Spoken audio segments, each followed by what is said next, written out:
哎，你说如果找了个外国人，这夫妻之间到底怎么分零花钱？真的是 AA 制吗？是这样的，她最近吧老管我要钱，我问她干啥呢也不说，告诉我过一阵自然就知道了。那我不可能给呀，我没给。然后她实在没招了，跟我坦白了，说想植发，我要头发，让我这边也出点钱，就她主植，我扶植属于。我说植发这玩意儿挺贵的，你们外国人不都 AA 制吗？我给你植一边，她就抗议，她说。我现在不是以夫妻的关系和请求你，我是在以雇佣关系要挟你。我此刻不是你老公，我是你张彩良旗下的头部艺人。平时你发视频，评论区我挨个看挨个翻译，大家爱的是我。在你的视频里，我是顶流。我植发这2万块钱，你要非跟我 AA 制，一人一半，那你600多万粉丝你也给我一半，我自己单飞，我自己单飞。我一听，我感觉就莽撞之中又有一丝道理。我说行，咱俩可以去就面诊一下。这个面诊的意义呢，就首先是要鉴定你是不是真正意义上的脱发。结果我们一进屋，医生看了一眼他脑袋，直接免试了。我说医生这么快呢？那脑袋你看一眼你就看着病根了。医生说我看着我牙上粘太久，粘太久。我一看他这情况，病的也确实很重，我寻思要不给他植了吧。结果呢，价格比预想的还贵。因为啥呢？人医生解释了，植发这个事儿吧，属于把一个地区的毛囊转移到另一个地区，就可以这么转。也可以这么转，所谓拆东墙补西墙嘛。但是他呢，就西边的确很需要墙，但是东边又很不要墙。就东边日出西边雨，风吹草低见牛羊，没有给予的能力。那么呢，就还有一种办法，就是从身上其他的部位，比如腿毛摘下来往脑袋上补。但是呢，问题又来了，大胖媳妇的腿毛是直的，鬓发是弯的，而且呢，不光是她，就人的腿毛都是不长的，就那么长，这样植出来呢就比较参差，有长有短，有直有卷。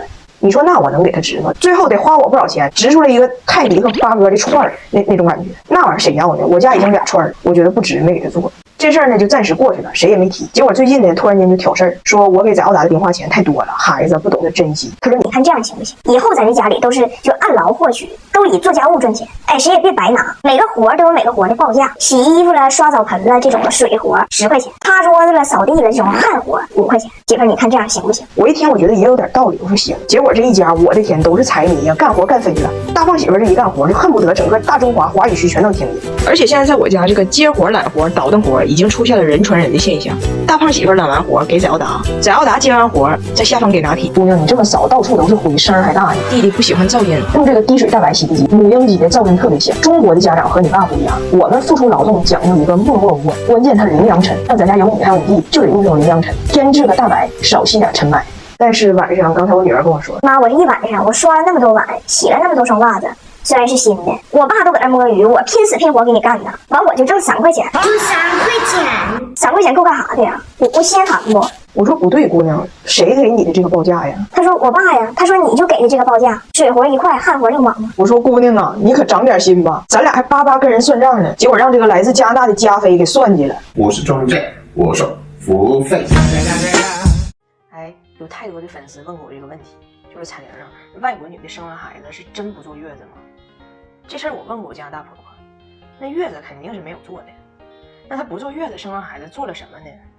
人家3个孩子每生完一个，第一个事儿就是让她老公给她买那个倒过来都不洒的冰激凌，还必须得是特大号的。用我奶的叫法就是3XL 嘛。北美的甜品号码我是知道的，她要是说这个桶是特大号，那基本跟尿盆差不多大吧。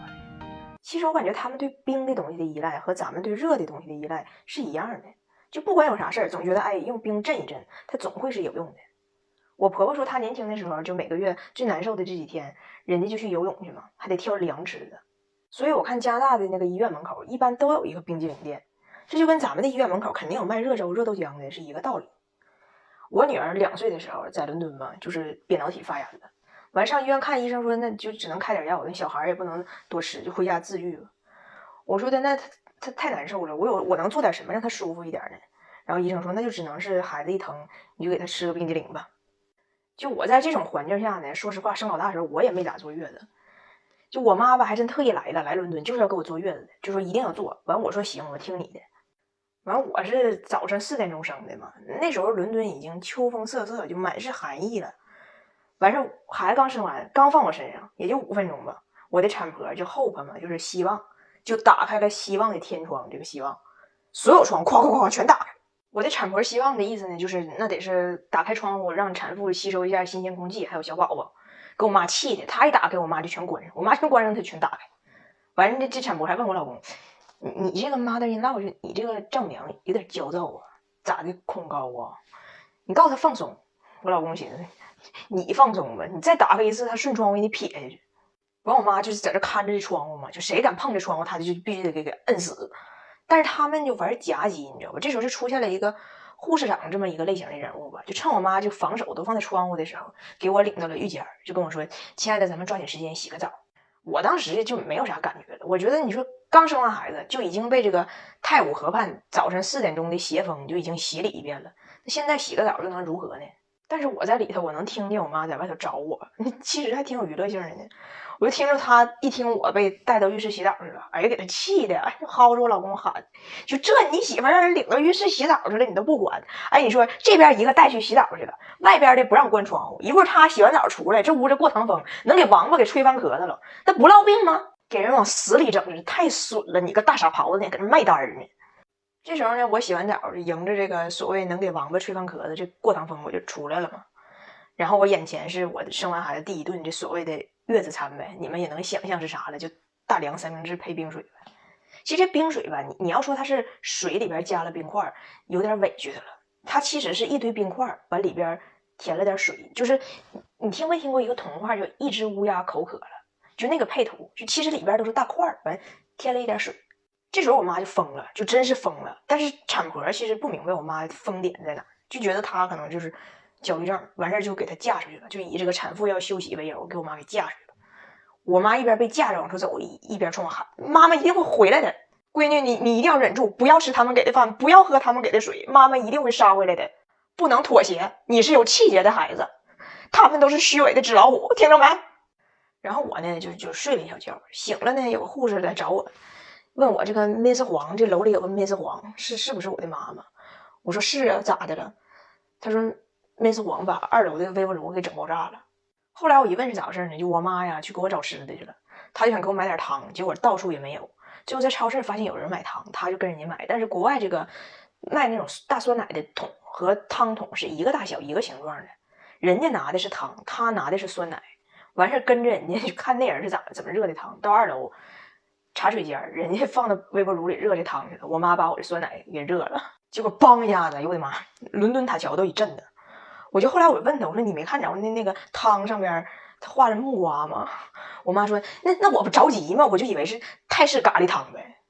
我的婆婆婚帖来了一趟中国，进货1箱子小商品回去卖，本来想靠这个发家，结果砸得一塌糊涂。第一个出问题的就是大金表，当时温迪在成都荷花石批发市场一口气批了4块大金表，一共80。他当时放的话，今天批发小丁黄，明天北美3套房。结果回加拿大，温迪就把他老板的儿子叫到家里来推销，说什么这是代工厂大牌同款、联名款、限量款，批发市场学的销售话术全学会了。结果老板家少爷拿着表鼓捣3分钟说：“你可拉倒吧，这表2月份还有31号呢，2月份还有31号呢。”这波表砸手里了，又卖上旅游纪念品了。上个月去雍和宫，一人可以免费拿1把香，温迪来回走了3趟，拿了3把，甚至把早达的香也骗走了，带回了加拿大。回去就开始琢磨怎么把这个香卖出去，一根一根卖，薄利多销。结果呢，这加拿大人也不知道买回去干啥用的，这玩意儿呢不买。温迪也挺拼，告人家这个叫 Chinese candle， 哎，你可以把它当成生日蜡烛，冲着它许出来的愿比洋蜡还要灵。结果正赶上尼寇的老姑奶10年了，第一次拜访他家，正赶上人83岁生日，温迪现场就要给老太太拿香过生日。一方面是说清一清库存，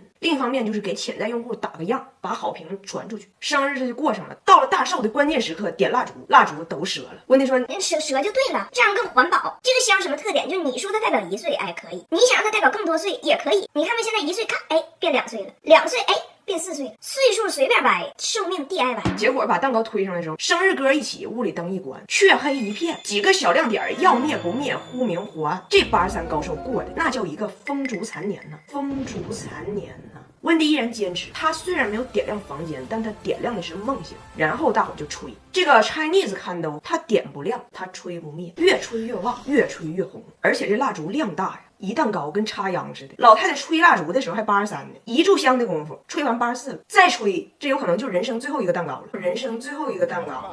温迪挺苦恼，我说温迪你先别急，你带的东西它不好卖，你下次带点美妆护肤类的，带点我老用的国货珀莱雅红宝石面霜3.0，他家口碑特别好，用的还是淡纹更快的环肽，我用的就是清润版，水润润的很温和，这胶原一重生，脸可不就看着饱满年轻吗？最后一个翻车的是温迪卖的搓澡巾，温迪卖搓澡巾前期销售还是成功的，因为有需求，成功卖出去好几个，温迪都飘了，说未来的加拿大人手一块搓澡巾，加拿大就是金国，他就是金国英语，金国英语。但售后出了问题，他光告人家往死搓，就使劲往死搓，然后皮肤就焕然新生。但他没跟人说得先沾湿，对方呢也挺要强啊，回家呢真往死搓，滴水未沾，汗搓，皮肤没有新生，皮肤牺牲，搓没了。人家现在要求索赔，一共买了他仨搓澡巾，现在要斤斤计较，斤斤计较。